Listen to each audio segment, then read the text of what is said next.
Kita semua kenal dengan yang namanya rokok, dan bagaimana semua orang berkata bahwa merokok merupakan aktivitas yang tidak sehat. Tapi sebenarnya bagaimana sih rokok mempengaruhi badan kita?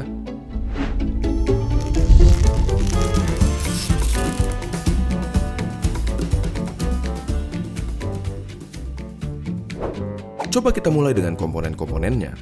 Pertama, nikotin, suatu zat yang bisa bikin kita kecanduan, si alasan utama kenapa semua orang tidak bisa berhenti merokok. Bahkan, dia adalah alasan kenapa mereka yang berniat berhenti merasa tidak nyaman dan akhirnya ditarik kembali.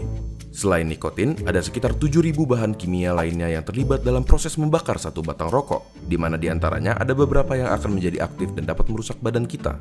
Terlebih lagi, terdapat lebih dari 60 bahan kimia diantaranya yang diketahui dapat menyebabkan kanker.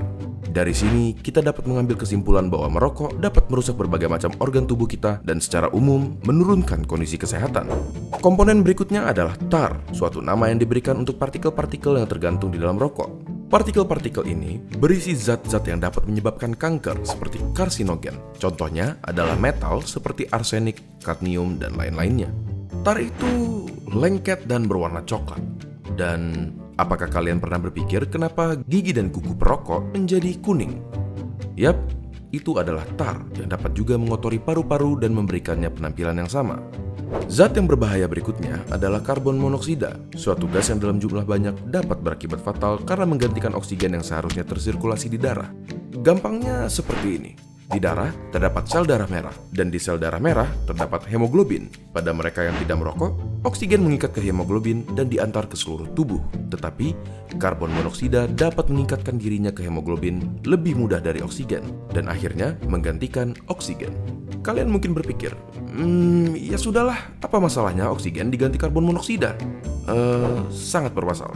Karbon monoksida membuat darah semakin kental dan pada aktivitas seperti berlari yang membutuhkan banyak suplai oksigen, organ-organ penting seperti jantung, otak, dan lain-lain jadi kebagian sedikit sekali oksigen dan dapat berakibat fatal.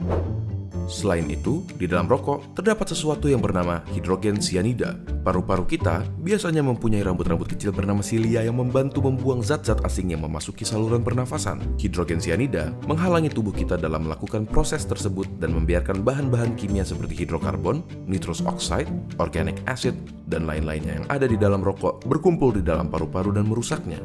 Tetapi, di balik kenyataan bahwa merokok merusak paru-paru, jantung, pembuluh darah, bahkan otak sampai dapat menyebabkan stroke, ada fakta menarik yang tidak semua orang tahu.